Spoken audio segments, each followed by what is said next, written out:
hindi naman po completely pinasususpend yung implementasyon ng nasabing regulasyon, kung hindi yung portion lamang kung saan nag-i-issue tayo ng ticket or nag-i-impound.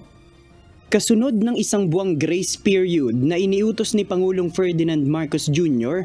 ayon sa Metropolitan Manila Development Authority o MMDA, sa May 18 na nila sisimulan ang istriktong implementasyon ng pagbabawal sa mga e-bike at e-trike na dumaan sa national roads sa Metro Manila. Habang epektibo ang grace period, wala munang panghuhuli, paniniket at pag-i-impound ng mga e-bike at e-trike. Pero nilinaw ng MMDA na hindi ibig sabihin nito ay pwede nang manamantala ang mga e-bike at e-trike users na dumaan sa mga national roads. Bawal pa rin po itong mga ganitong klaseng sasakyan sa mga pangunahing lansangan. It's just that hindi po sila i-issuehan ng ticket, hindi po sila i-impound. Kung hindi, ano po ang gagawin natin? Kung sakaling mag-violate sila, 1, i-inform sila ng regulasyon na nagsasabi na bawal po sila. 2, ituro kung saan yung mga alternatibong daan.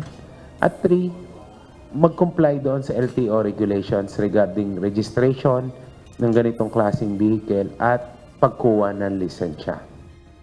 Ito yung ilan sa mga e-trike na nasa impounding area na ng MMDA sa Marikina City na nahuli sa 2 araw na operasyon ng ahensya. Ayon sa MMDA, pag-aaralan pa nila kung pwede na itong ibalik sa mga may-ari kahit hindi na magbayad ng multa. Definitely, we'll find a way to make the directive of the President retroactive, in which case, aralin po namin kung paano i-cancel yung mga na-issue ng ticket. Again, hahanapan po namin to ng paraan para ma-cancel itong mga ticket na to.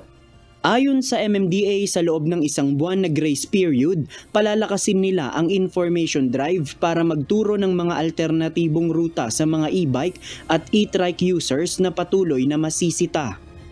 Magpapamiting po kami ng mga traffic heads to identify yung mga alternatibong ruta at makasama po yan sa information campaign. At lalong-lalo na po pag may nahuhuli, ituturo po sa kanila kung saan sila pwedeng dumaan. Bagaman sinabi ng Pangulo na masyadong mabigat ang 2,500 pesos na multa sa mga nahuhuli, hindi ito babaguhin ng MMDA. Naniniwala rin ang ahensya na magiging sapat na ang 1 buwan pa na palugit para malaman ng publiko ang patakaran at wala nang magdadahilan. JP Nunez, UNTV, News and Rescue. Diyos ang aming sandigan, serbisyo publiko ang aming pinahahalagahan.